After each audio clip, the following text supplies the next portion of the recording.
할렐루야. CTS 두라노 성경교실 가족 여러분 잘 지내셨죠? 또 이 하나님의 말씀을 가지고 여러분을 가슴 설레이는 마음으로 만나게 됩니다. 늘 감사하고 있습니다. 자, 오늘 에스겔서 11번째 만남을 또 갖게 되는데, 오늘 11번째도 지난 시간과 마찬가지로 열방 심판 신탁 이야기입니다. 지난주 보셨지만 굉장히 재미없을 것 같고 굉장히 의미 없을 것 같았지만 너무 중요한 하나님의 말씀이었잖아요. 자, 오늘 우리가 보려고 하는 이방 신탁의 심판 신탁의 대상은 어디냐면 애굽입니다. 애굽, 이집트지요. 성경을 4장이나 하라 해서 29장부터 32장까지 애굽을 하나님이 어떻게 심판하실 건지에 대해서 당신의 종 에스겔을 통해서 하신 말씀입니다. 양이 많다는 건 여러분 그만큼 애굽의 역할이 컸고, 또 애굽에 대한 하나님의 기대도 있었고, 또 애굽의 죄악이 컸다, 그런 이야기일 수 있습니다. 오늘 결론부터 얘기하면 에스겔서 29장에서 32장 이 애굽 심판 신탁의 주제는 이런 겁니다.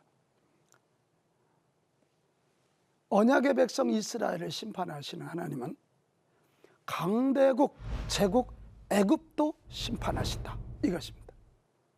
강한 나라도 제국도 하나님의 심판의 대상일 뿐이다, 이것입니다. 이것을 기억하면서 오늘 애굽 심판 신탁 이야기를 들어가 보도록 그렇게 하겠습니다. 여러분, 애굽은 이스라엘과 굉장히 밀접한 관계를 가진 나라 아닙니까? 가장 먼저의 관계는 아브라함입니다. 아브라함이 흉년이 들었을 때 우르를 떠나 가나안에 정착하기 전에 애굽으로 내려갔다 오잖아요. 거기서 자기 아내를 누이라고 했던 이야기 같은 그 배경이 지금 애굽입니다. 그 후에 요셉 중심으로 해서 이 이스라엘 백성들이 거기 가서 살다가 번성했지만 나중에는 노예가 되는 이야기, 그 배경이 애굽입니다. 그러다가 훗날 이 하나님이 당신의 종들을 애굽의 종으로 두지 아니하시고 애굽, 엑스도스, 애굽에서 새로운 길을 떠나게 하는 엑스호도스, 새 길 떠나기 하는 출발점도 애굽입니다. 이 애굽은 나일강이라고 하는 그 강이 주는 축복이 많죠. 규칙적인 수량, 안정된 자연환경으로 인해서 애굽은 고대 근동 문명을 일으켰던, 애굽 문명을 일으켰던 강대한 나라였습니다. 또 언약의 백성 이스라엘에게 굉장히 많은 영향력을 끼쳤던 대제국이기도 하고요. 또 하나 중요한 건 이 출애굽 사건을 통해서 애굽은 여호와 하나님의 능력을 이미 체험하고 알고 있었던 나라였다는 것입니다. 역사적으로 보면 애굽은 신왕국 시대, 그러니까 예수님 오시기 전 1580년에서 780년 이때가 굉장히 강성한 때인데요, 이 708년 이후에 기울기 시작합니다.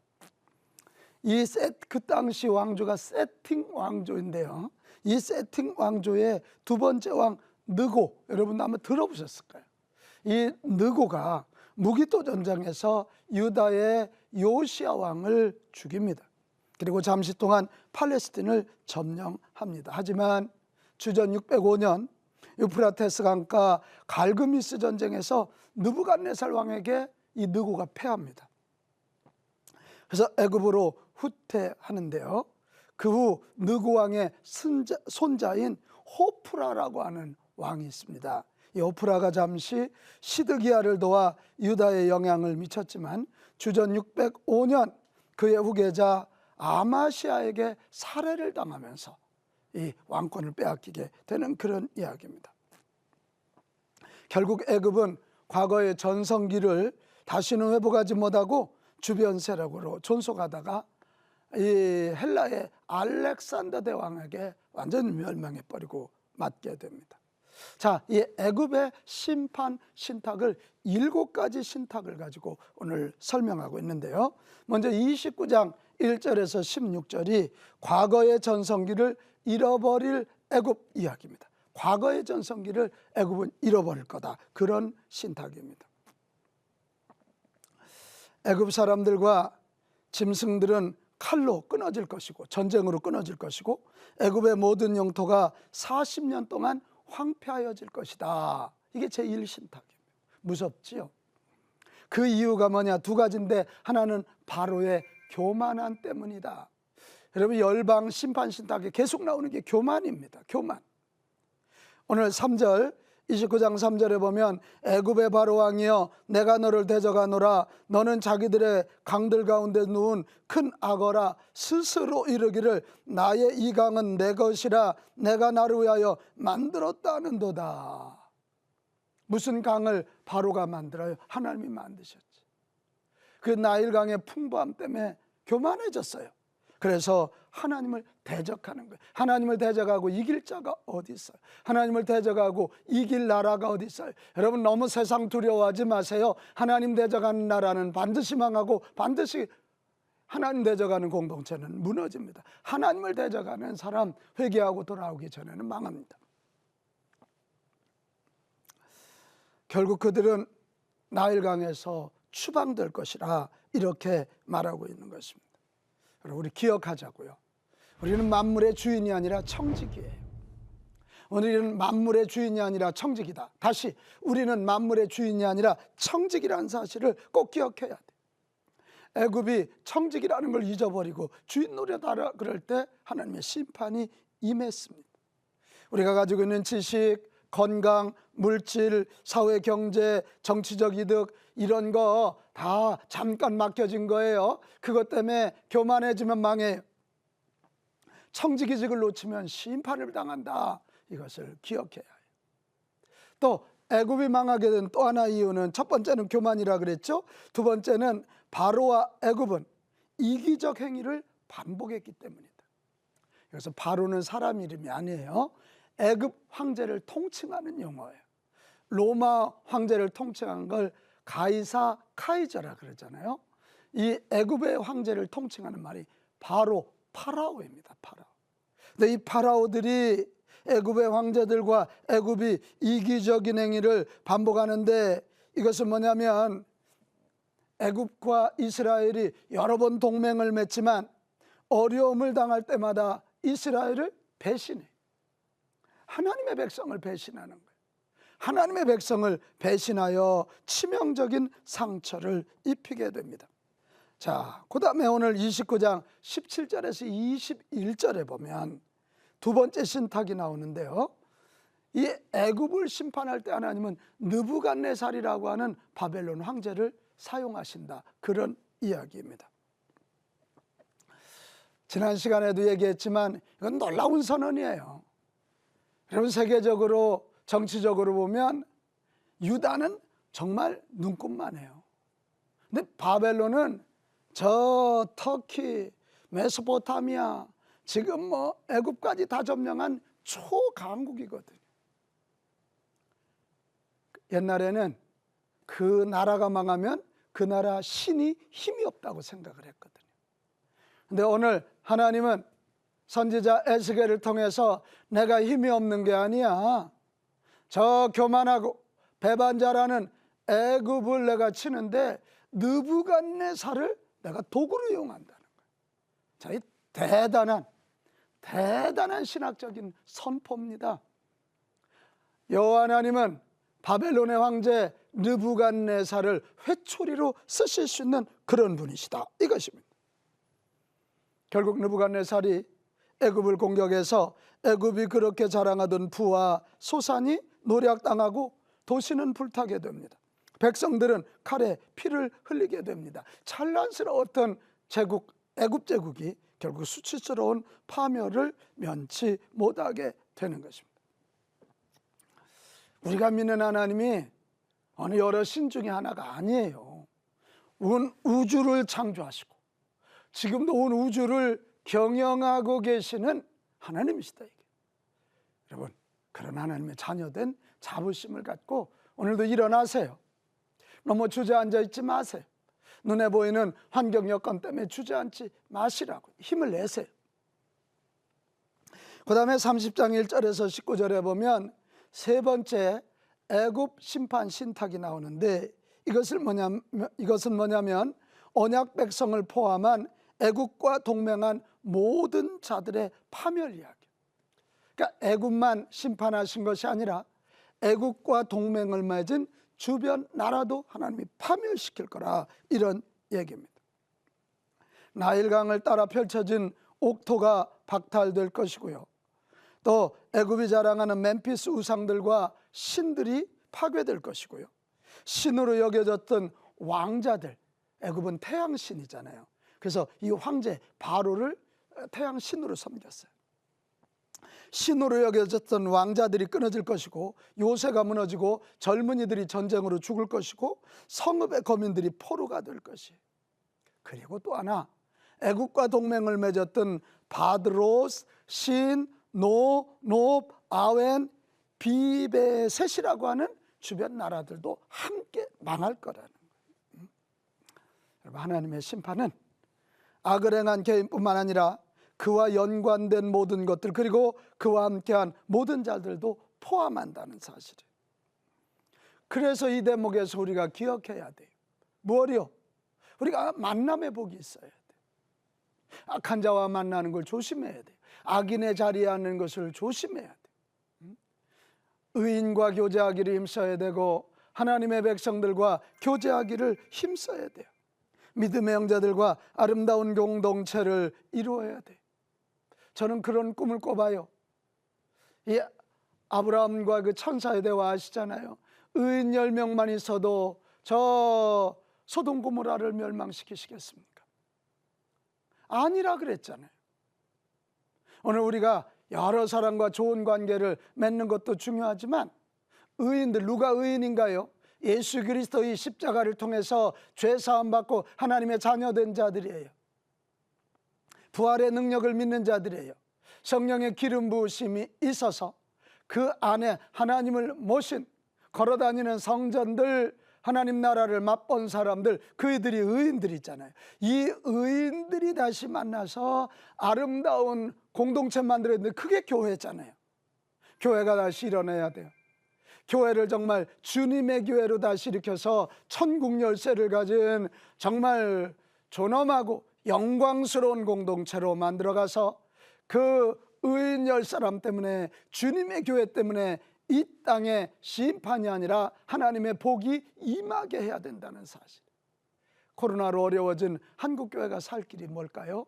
큰 교회, 작은 교회가 아니라 이제는 연합하는 거예요. 십자가 중심으로 연합하고 주님의 부활 중심으로 연합하는 거예요. 그래서 주님의 교회를 이루어 나갈 때 하나님은 교회 때문에 이 땅을 살려주실 것이고 이 땅에 복을 주시리라 믿습니다. 자, 30장 20절에서 26절에 보면 네 번째 신탁이 나오는데요. 이건 뭐냐면 바로의 성한 팔과 이미 꺾인 팔이 모두 꺾일 것이다. 애굽은 이미 한 팔이 꺾였어요. 아직은 한 팔은 성해요. 그런데 하나님께서 이 느부갓네살을 통해서 나머지 성한 팔까지 꺾어서 아주 철저히 망하게 할 것이라, 그런 예언입니다. 이 예언은 애굽의 바로 호프라 왕의 말년에 현실화됩니다. 바로 호프라가 통치 초기에는 유능한 행정력과 군사력으로 두로와 시돈을 점령하고 페니키아와 팔레스타인을 자신의 영향권 안에 두기도 했어요. 그러나 리비아를 돕기 위한 원정에서 헬라인들에게 크게 패배함으로써 내란을 겪게 됩니다. 그러니까 전쟁하러 간 사이에 뒤에 내란이 일어나요. 그러니까 이 호프라가 자기 부하 아마시스를 파견해요. 그런데 이게 웬일입니까? 아마시스가 가서 내란을 점령하려다가 애국 군대들이 아마시스와 결탁해서 아마시스를 황제로 세워버려요. 결국 호프라는 통치권을 아마시스에게 뺏깁니다. 이때 느부갓네살이 공격해 오면서 아마시스를 붙잡고 호프라를 내쫓고 그 아마시스를 대리인으로 삼아서 애굽의 전리품들을 다 챙기고 귀국하게 되는 것입니다. 바로 이런 상황이에요. 이런 상황.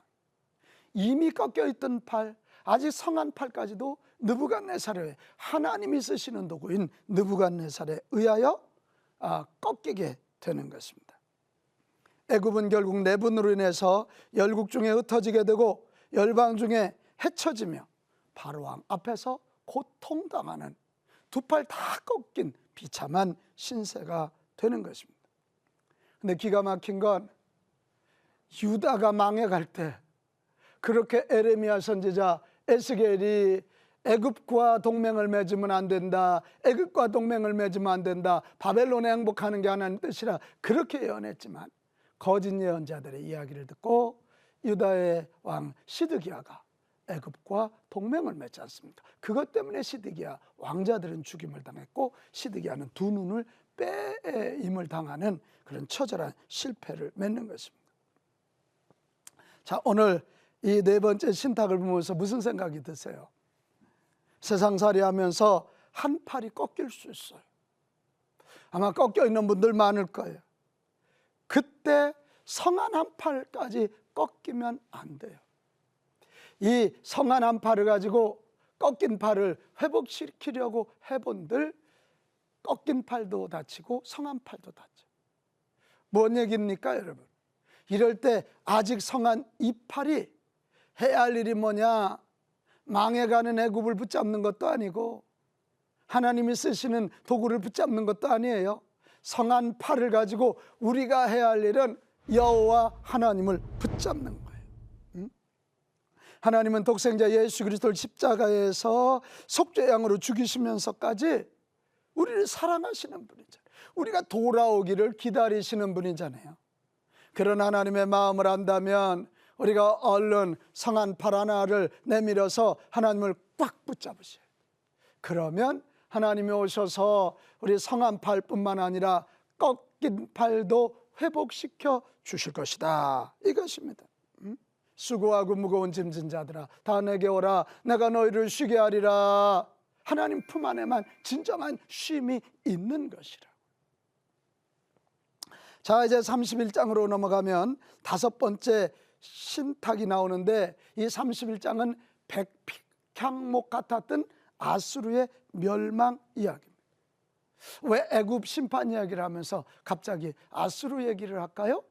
아수르의 예를 들어서 애굽 너희들이 이렇게 망할 거라는 거예요. 영토도 굉장히 넓었고 강력한 군사력도 있었고 풍부한 자원으로 이웃들의 부러움을 독차지했던 그런 나라예요. 그러나 그것으로 인하여 도리어 교만해지고 악을 행했고 동맹을 맺은 나라들을 배신했어요. 근데 어떻게 되죠? 그 안 망할 것 같은 아수르, 우리 세계사에서는 아시리아라 그렇게 나와요. 이 아수르가 일어난 신흥 제국 바벨론의 느부갓네살에 의해 한 칼에 날아갑니다. 그 거대한 제국 아수르도 한 칼에 날아간다. 하나님이 쓰시는 도구인 심판의 도구인 느부갓네살에 의하여 한순간에 날아가는 그런 것입니다. 이런 아수르 이야기를 들으면서 애굽 너희들도 정신 차려라, 너희들도 아수르가 한순간에 꺾인 것처럼, 레바논의 백향목같이 그 부유했던 아수르가 한순간에 꺾이는 것처럼 애굽 너희들에게도 하나님의 심판이 이렇게 한순간에 임할 수 있음을 이야기하고 있는 거예요. 근데 이 예언 후 20년 후에 정말 애굽은 백향목 꺾이듯 꺾이게 됐습니다. 한 시대도 동일합니다. 한 개인, 한 공동체, 한 나라도 주신 축복 잘못 관리하면 망하는 거예요. 뭔가 기운다고 느끼면 얼른 회개하고 주 앞에 들어와 겸손히 엎드려야 돼. 우리가 자꾸 하나님을 이용하려고 들지 말고 하나님이 주인이심을 알고 하나님의 뜻을 자꾸 구하고 그분 앞에 순종해야죠. 테레사가 그런 얘기했어요. 기도의 목적은 응답이 아니라 순종이라고. 너무 멋진 말이죠. 우리는 기도 그러면 자꾸 내 어떤 필요를 하나님이 이용해서 받는 거라고 생각하잖아요. 응답이라고 그러잖아요. 근데 그게 아니고 기도는 하나님과 교제를 맺으면서 하나님의 마음으로, 하나님의 능력으로, 하나님의 말씀으로, 하나님의 이 성령으로 나를 채우는 거예요. 그게 기도예요. 그래서 하나님 뜻에 순종하는 거거든. 우리 많이 가졌다고 있다고 여러분 교만하지 말고, 하나님 이용하려고 들지 말고, 주인이신 하나님 앞에 철저히 엎드리는 우리 모두가 됐으면 좋겠습니다. 그러면 삽니다. 자, 이제 에스겔서 32장 1절에서 6절에 보면 6번째 신탁이 나오는데요, 이건 바로에 대한 애가예요. 아까 두로에 대한 애가 이야기도 나왔죠, 장송곡. 근데 바로에 대한 애가도 에스겔이 부르고 있습니다. 바로는 권력을 제멋대로 휘두르는 젊은 사자와 강을 난폭하게 더럽히는 악어로 묘사되고 있습니다. 근데 그런 바로가 하나님의 심판에 의하여 완전히 끝난다는 거예요. 근데 이 바로 왕 하나로 끝나는 게 아니라 애굽 전체의 멸망으로 이어진다는데 큰 문제가 있는 거죠. 바로 이 왕 하나의 멸망은 애굽 전체의 멸망으로 이어진다. 여기에 심각성이 있는 것입니다. 이것을 본 열국의 여자들이, 주변 나라의 여자들이 애국과 모든 무리를 위하여 장송곡, 슬픔의 노래 애가를 부르게 된다는 것입니다. 마지막 이 에스겔서 32장 17절에서 22절에 보면 제7번째 신탁이 나오는데 이거 역시도 장송곡입니다. 에스겔이 부르는 장송곡이에요. 하나님의 심판으로 파멸할 애국과 모든 나라들의 무덤 앞에서 에스겔이 너무도 처절하게, 너무도 슬프게 부르는 장송곡 이야기입니다. 바로는 오랫동안 절대적이고 오만한 권력으로 인해서 세상에서 사람들을 두렵게 만들었습니다. 그러나 이제는 그는 무덤에서 모든 무리로 더불어 칼에 살육당한 자들과 함께 큰 두려움을 경험하게 될 것입니다. 그럼 무덤 하면 떠오르는 게 예수님의 빈무덤 아닙니까? 예수님의 빈무덤, 예수님이 다시 살아나신 거죠. 죽은 자로 살리시는 하나님, 없는 것도 있게 하신 하나님이 이 역사 속에 실제 개입하시면서 십자가를 구원의 길로 다시 온 세상을 하나님 나라로 만들어 가시는 상징이 빈무덤이에요. 그러나 지금 에스겔이 장송곡을 부르는 바로의 무덤은 파멸의 무덤인 것입니다. 올해 정말 우리에게도 무덤이 오겠죠. 그 무덤이 오기 전에 예수님의 빈 무덤 생각하면서 부활 신앙 가지고, 우리 부활의 믿음 가지고 불끈힘을 내고 일어나서 이 땅에 하나님 나라를 잘 이루었으면 좋겠어요. 저는 어렵고 힘들 때마다 고린도전서 15장 55절 이하를 읽습니다. 사망아 너의 승리가 어디 있느냐, 사망아 내가 쏘는 것이 어디 있느냐, 사망이 쏘는 것은 죄요 죄의 권능은 율법이라. 우리 주 예수 그리스도로 말미암아 우리에게 승리를 주시는 하나님께 감사하노니, 그러므로 내 사랑하는 형제들아 견실하며 흔들리지 말고 항상 주일의 일에 더욱 힘쓰는 자들이 되라. 이는 너희 수고가 주 안에서 헛되지 않을 줄 알미라 그랬어요. 우리 어렵고 힘들어도 주 안에서 승리를 주실 하나님께 감사하면서 맡겨주신 일 최선 다하면 큰 축복이, 큰 승리가 기다릴 줄로 믿습니다. 오늘 어쩌면 우리 한국교회 모습이 한 팔은 꺾이고 아직 한 팔은 성한 모습일 수 있어요. 이럴 때 우리 한국교회가 다시 한번 성한 팔로 하나님을 붙잡고 하나님 앞에 엎드려 긍휼을 구한다면 한국교회도 일어날 것이고, 이 나라 대한민국도 한국교회를 통해서 일어나는 축복을 누리게 될 줄로 믿습니다. 자, 여러분, 저와 함께 지금 에스겔을 보고 있는데요, 이제 다음 주에는 드디어 이제 모든 심판 이야기 끝나고 회복 이야기로 들어가겠습니다. 다음 주 33장부터 48장까지 드디어 우리에게 희망과 용기를 주는 회복 이야기인데 기대하시고 다음 주에 뵙도록 하겠습니다. 감사합니다.